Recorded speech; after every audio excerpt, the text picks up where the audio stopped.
Amazing! You have now reached the final sprint of our section on persuasion. It already feels like you know a ton more about how to convey your ideas in a convincing way, doesn't it? Excellent. In this lesson, we will look at authority as a tool that can be used to elicit compliance in others. Like the rest, the authority principle doesn't work in any confusing way. It simply uses the propensity we humans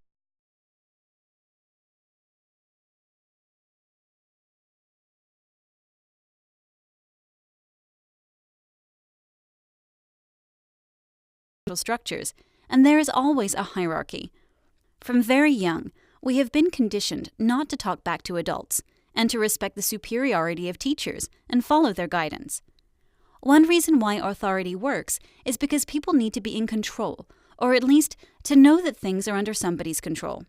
We mentioned that in our previous lesson about scarcity and why that works, remember? So when an authoritative figure comes along, we're willing to step back and trust that they can reign over the situation. This plays well with our fundamental need for order and security.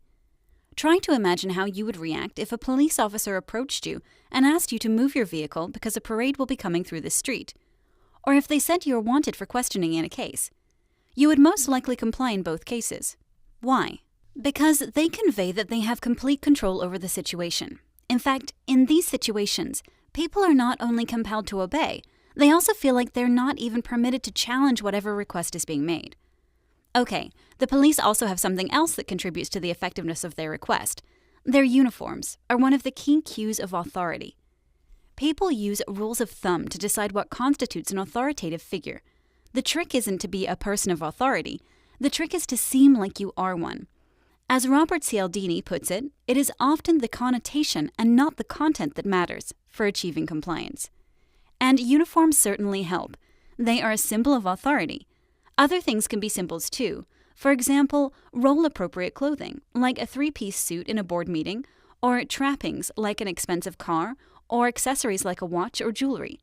Titles also work well, like using your full job title when negotiating or attempting to convey authority instead of just your name. In fact, there is a well-documented example that demonstrates how well the authority principle works in business.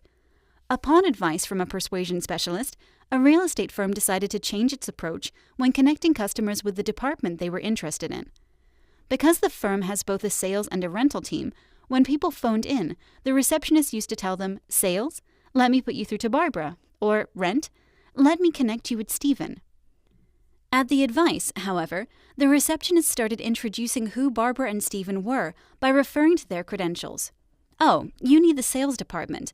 Let me put you through to Barbara, who has over 15 years of experience selling properties in this neighborhood." Not much of a change, but it ended up increasing the number of appointments made by 20% and the number of closed deals by 15%. One other takeaway point here is that you don't need to always advertise yourself. Indeed, sometimes that may not be appropriate. What you can certainly do, however, is arrange for somebody else to do it for you. For example, if you are delivering a presentation for an audience that doesn't know you well, have another person introduce you with a few statements you've prepared. All of this translates very smoothly into marketing terms as well. A company that lists the quality of its own product is more likely to have that product dismissed by the public in favor of another that has somebody else vouching for its quality.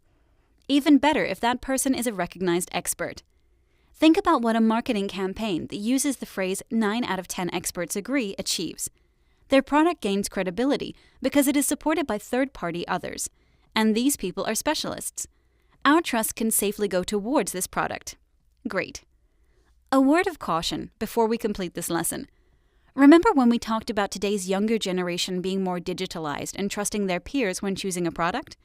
They look at reviews and comments online and often turn a rebellious blind eye to expert opinions, especially when they recognize that this is just the authority trick into play. Marketing to this segment of society needs to be a bit more creativity and clever use of the principle. That completes our lesson, and it's a wrap on the persuasion part of the course. Well done! And don't forget to head over to our interactive exercises once you complete the entire course. We've put a lot of work into making it extra engaging and super fun. Thanks for watching.